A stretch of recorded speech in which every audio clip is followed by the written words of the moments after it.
ឈឺរយៈពេល3ថ្ងៃមកក៏ងើបពីឈឺមកនឹកឃើញឃ្លាននំបញ្ចុកបងប្អូនថ្ងៃនេះខ្ញុំមកធ្វើនំបញ្ចុកឲ្យស្តេហ្វាន់ហូបហើយនឹងខ្លួនឯងនំបញ្ចុកខ្ញុំមិនដឹងថាខ្ញុំធ្វើត្រូវឬខុសទេបងប្អូនហើយមិនដឹងថាមានប្រមាណមុខទេនេះគ្រាន់តែថាខ្ញុំនឹងមើលតាម YouTube ខ្លះហើយក៏នឹកឃើញធ្វើខ្លួនឯងខ្លះតែមិនដឹងថាត្រូវឬខុសណាមួយនំបញ្ចុកហ្នឹងគឺខ្ញុំធ្លាប់ឃើញម៉ែខ្ញុំធ្វើអញ្ចឹងហើយខ្ញុំក៏រៀនធ្វើតាមហើយណាមួយកន្លែងណាដែលមិនចាំគឺខ្ញុំមើលតាម YouTube ហើយមើលតាម YouTube ហើយក៏មិនដឹងថាខុសឬត្រូវទេអញ្ចឹងក៏មកធ្វើ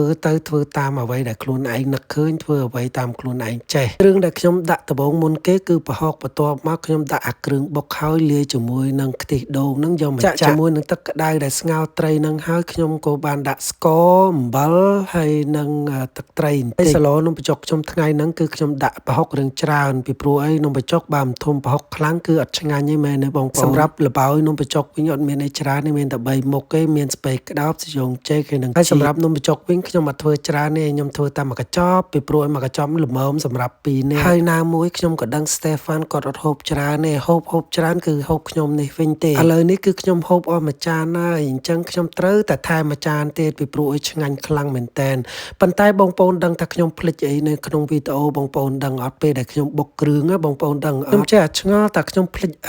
ចអីតាមពិតភ្លេចសណ្ដែកដីសោះបាទហើយវីដេអូរបស់ខ្ញុំគឺមានប៉ុណ្ណឹងអរគុណ